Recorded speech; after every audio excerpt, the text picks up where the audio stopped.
আজকে আমরা দেখব কিভাবে 3টি লাফ থেকে খুব সহজেই 3টি টিয়া পাখি আর্ট করা যায়। যারা কখনো আর্ট করেনি তারাও এই আর্টটি খুব সহজেই শিখে ফেলতে পারবে।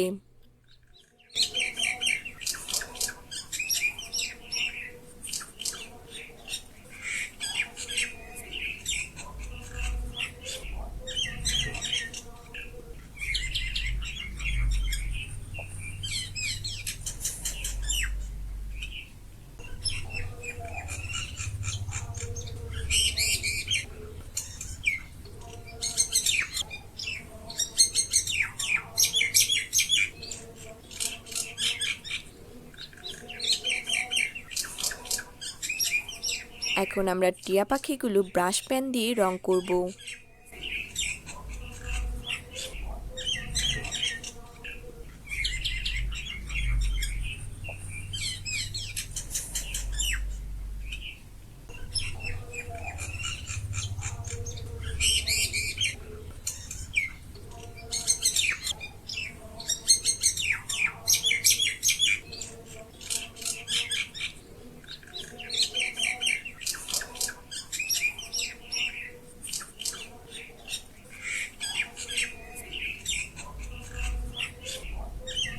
বন্ধুরা, ভিডিওটি ভালো লাগলে অবশ্যই একটি লাইক এবং কমেন্ট করে যাবেন।